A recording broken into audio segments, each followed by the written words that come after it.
अस्सलामुअलैकुम दोस्तों, मेरा नाम जाफ़र मदनी है और कोरल ड्रा की क्लास नंबर 22 के साथ आपकी खिदमत में हाजिर हूँ। आज की क्लास में हम सीखेंगे एनवेलप टूल के बारे में। एनवेलप टूल, इस टूल के ज़रिए आप किसी भी बॉक्स को या किसी भी टेक्स्ट को या किसी भी ऑब्जेक्ट को अलग अलग शेप दे सकते हैं, अलग अलग शक्ल और सूरत में उसको चेंज कर सकते हैं। क्लास शुरू करने से पहले अगर आपने मेरे चैनल को सब्सक्राइब नहीं किया हुआ तो यहाँ से सब्सक्राइब कर दीजिए और साथ वाले बेल के आइकन को भी प्रेस कर दीजिए ताकि मेरी वीडियोस आप तक सबसे पहले और बहुत जल्द पहुँच सकें। तो आइए शुरू करते हैं।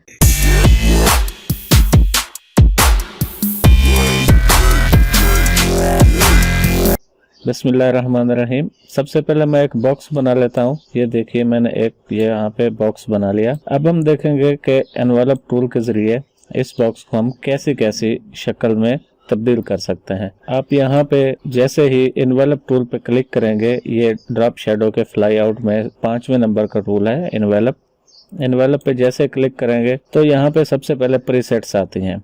यहाँ से आप सर्कुलर यहाँ पे क्लिक करेंगे तो ये एक सर्कल में शेप हो जाएगी और रेक्टिलिनियर में इस तरह की शेप हो जाएगी। पिंच, ये शेप चेंज हो जाएगी। आप यहाँ से कोई भी शेप कर सकते हैं प्रीसेट में से। मैं कंट्रोल Z करता हूँ इसको। इसके बाद यहाँ पे ये बटन दिए हुए हैं। ये सबसे पहला बटन है अनकंस्ट्रेंड मोड। इसमें क्या होता है, जैसे देखिए मैं इसको ऊपर की तरफ लेके जाऊंगा। यहाँ पे ये देखिए, यहाँ पे नोड्स आ गए हैं। यहाँ पे देखिए ये नोड्स दिए हुए हैं, तो इनको जैसे हम ऊपर लेके जाएंगे या नीचे लेके आएंगे तो इसके साथ चेंज हो रहे हैं। और यहाँ पे ये हैंडल्स दिए हुए हैं, आप यहाँ से इनको भी तब्दील भी कर सकते हैं जैसे शेप टूल में हम करते थे। मैं कंट्रोल Z करता हूँ इसको। अगर हम ये दूसरा स्ट्रेट लाइन मोड पे क्लिक करते हैं दूसरे बटन पे, और अब अगर हम इसको मूव करेंगे तो ये देखिए ये ऐसे एक लाइन की तरह आ रहा है। कंट्रोल Z करता हूँ। अगर हम यहाँ से कंट्रोल दबा के इसको ऊपर लेके जाएंगे, ये देखिए तो ये दोनों इसके साथ साथ जाएंगे। मैं कंट्रोल दबा के इसको ऊपर लेके जाता हूँ तो ये आप देख सकते हैं ये दोनों चेंज हो रहे हैं। और अगर शिफ्ट दबा के हम इसको करेंगे तो आप इसको ऊपर लेके जा सकते हैं और इसको नीचे लेके आ सकते हैं। अलग अलग आप दोनों को चेंज कर सकते हैं। मैं कंट्रोल Z करता हूँ, इसमें कोई कलर फिल कर देते हैं और इसकी मैं आउटलाइन खत्म कर देता हूँ। तो इसके बाद कौन सा बटन है, इसके बाद ये है single arc mode. Single arc mode पे मैं क्लिक करके अगर मैं कोई भी कीबोर्ड से बटन प्रेस किए बगैर ऐसे ऊपर लेके जाऊंगा तो ये देखिए ये एक लाइन इसकी राउंड हो गई है और एक लाइन स्ट्रेट है। दूसरी लाइन को राउंड करने के लिए आप फिर इसको ऊपर लेके जाएंगे और एक ऐसे जैसे एक राउंड से हमारा रेक्टेंगल एक राउंड में तब्दील हो गया है। कंट्रोल Z प्रेस कर देता हूँ। कीबोर्ड से कंट्रोल प्रेस करके अगर आप इसको लेके जाएंगे ऊपर, यहाँ से ये राउंड वाले को सिलेक्ट होना चाहिए। अगर नहीं होगा तो वो आपका इसके ऊपर, इस बटन के ऊपर आ जाएगा। अब अगर मैं इसको ऊपर लेके जाऊंगा, ये देखिए ये दोनों ऊपर गए हैं और ये राउंड की शेप आ गई है। और अगर मैं शिफ्ट प्रेस करके इसको ऐसे दबाऊंगा तो आप देख सकते हैं ये देखिए ये साइडों से अपनी हालत में रहा है और बीच से ये थिक हो गया है, मोटा हो गया है। और इसके बाद क्या है, डबल आर्क मोड पे क्लिक करके अगर मैं यहाँ से इसको ऊपर लेके जाता हूँ तो आप देख सकते हैं यहाँ से ये ऐसे घूमता हुआ जा रहा है। ये ऐसे एक वेव इसमें आ गई है। कंट्रोल Z करता हूँ। डबल आर्क मोड में अगर हम कंट्रोल प्रेस करके इसको ऊपर लेके जाते हैं तो आप देख सकते हैं यहाँ से नीचे से शुरू होके यहाँ से ऐसे घूमता हुआ नीचे की तरफ जा रहा है। और यही काम आप शिफ्ट के साथ भी कर सकते हैं। शिफ्ट के ऊपर क्लिक करें, पहले यहाँ से डबल आर्क को सिलेक्ट करना है और इसके बाद शिफ्ट को प्रेस करके आप ऐसे अगर ऊपर लेके जाएंगे तो ये देखिए वही काम ऊपर और नीचे दोनों की तरफ हो रहा है। और इसके आगे ये है कीप लाइंस पे अगर क्लिक रखेंगे तो अगर यहाँ से अब हम इसको सिलेक्ट करेंगे तो ये देखिए वो हमें लाइंस दिखा रहा है कि आपका एनवेलप ऐसे बनेगा। यहाँ पे आपको ये लाइंस दिखा रहा है और फिर अब इस बटन पे कीप लाइंस पे क्लिक करेंगे तो ये हमारा ऑब्जेक्ट उसमें चेंज हो जाएगा। इन टूल्स का इस्तेमाल ज़्यादातर टेक्स्ट में होता है। हम टेक्स्ट में इसको इस्तेमाल करके देखते हैं। तो यहाँ पे देखिए ये टेक्स्ट मैंने लिखा हुआ है और एनवेलप टूल को सिलेक्ट करते हैं तो इसमें आप देख सकते हैं वही 4 बटन। जो हम किसी ऑब्जेक्ट के साथ इसकी शेप्स को तब्दील कर रहे थे, वही काम हम, जो इफेक्ट हमारे ऑब्जेक्ट में आ रहे थे यानी हमारे इस रेक्टेंगल पे आ रहे थे, वही इफेक्ट हम इस अभी यहाँ पे हमारे टेक्स्ट पे लाके देखेंगे। मैं यहाँ पे एनवेलप टूल को सिलेक्ट करूँगा और सबसे पहले प्रीसेट देख लेते हैं। प्रीसेट में भी वही है, ये देखिए सर्कुलर में इसने घुमा दिया है हमारे टेक्स्ट को। मैं कंट्रोल Z करता हूँ, ये रेक्टिलिनियर है और ये पिंच है, उसके बाद ये पुश डाउन है, उसके बाद ये पुश अप है। क्लियर इन्वेलप कर देते हैं और फिर इन्वेलप पे मैं क्लिक करके यहाँ पे आ जाते हैं। यही उसका अनकॉन्स्ट्रेंड मोड है। इसको जैसे क्लिक करके ऊपर लेके जाएंगे तो आप देख सकते हैं कि हमारा टेक्स्ट कैसे ही घुमा के दे दिया उसने। और अगर आप नीचे लेके जाएंगे तो नीचे भी वही एक फिश की तरह हमारा टेक्स्ट बन गया है। आप इसको यहाँ से अंदर लेके जा सकते हैं। मैं इस कंट्रोल Z करता हूँ और इसके बाद जो दूसरा है straight line mode. Straight line mode में भी यही होता है। अगर आप कीबोर्ड से कोई बटन प्रेस नहीं करेंगे तो ये देखिए ये एक स्ट्रेट लाइन की तरह जा रहा है यहाँ तक और फिर इधर स्ट्रेट लाइन की तरह जा रहा है।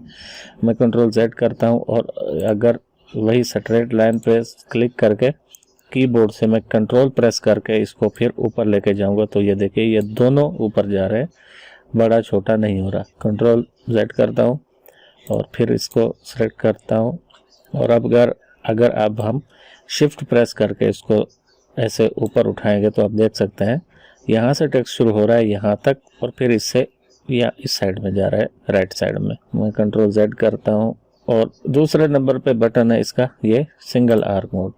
सिंगल आर्क मोड में भी यही काम है। आप ये देखिए मैं इसको अभी ऐसे ऊपर लेके जा रहा हूँ तो आप देख सकते हैं ये ऐसे ऊपर राउंड है और नीचे स्ट्रेट है।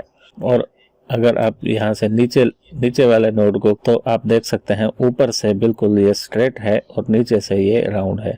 मैं कंट्रोल Z करता हूँ और इसके बाद अगर हम कंट्रोल प्रेस कर लेंगे कीबोर्ड से, कंट्रोल प्रेस करके अगर मैं यहाँ से ऊपर वाले से या नीचे वाले से खींच के ऐसे ऊपर लेके जाऊंगा तो आप देख सकते हैं ये ऊपर ये हमारा टेक्स्ट इस राउंड में चेंज हो गया है। और नीचे आप यहाँ पे एड्रेस वगैरह लिख सकते हैं, जैसे आप कोई सर्टिफिकेट वगैरह बना रहे हैं या स्कूल का नाम वगैरह बना रहे हैं, कोई इश्तिहार बना रहे हैं तो ऊपर आप स्कूल का नाम वगैरह दे सकते हैं और नीचे उसका एड्रेस लिख सकते हैं। 2-3 लाइनों में यहाँ पे उसका नाम आ जाएगा। मैं कंट्रोल Z करता हूँ और इसी टूल पे सिलेक्ट किए हुए हम अगर शिफ्ट को प्रेस करके इसको खींचेंगे तो आप देख सकते हैं कि दोनों साइड ऊपर और नीचे दोनों साइड जा रही हैं। कंट्रोल Z करता हूं मैं। इसके बाद वाले टूल में डबल आर्क मोड है। डबल आर्क मोड में भी यही होता है। अगर आप बगैर कीबोर्ड से कोई बटन प्रेस किए हुए इसको करेंगे तो आप यहाँ से देख सकते हैं यहाँ से एक वेव की तरह जा रहा है हमारा टेक्स्ट।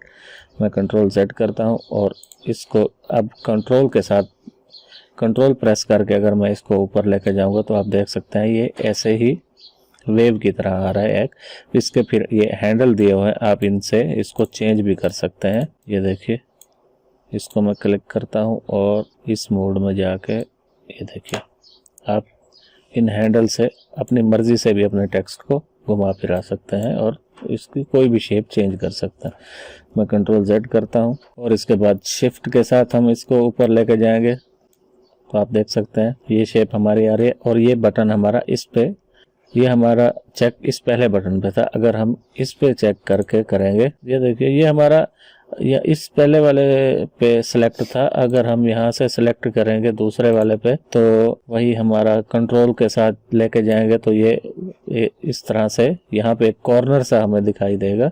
क्लियर इन्वेलप करते हैं तो यहाँ से क्लियर इन्वेलप हो गया है। अब मैं क्या कर रहा हूँ यहाँ पे एक बॉक्स बना रहा हूँ ये इसके बराबर का, इसको थोड़ा सा छोटा कर देते हैं इस साइड में और इस बॉक्स को उठाकर ऊपर रख देते हैं। तो इसमें क्या है हमारे इफेक्ट में जाके यहाँ पे हमारा एक इन्वेलप का डाकर दिया हुआ है। कंट्रोल F7 इसकी शॉर्टकट की है। मैं इस पे क्लिक करता हूँ तो इसमें बनी बनाई कुछ शेप्स दी हुई हैं, आप इनको यहाँ से चेंज कर सकते हैं।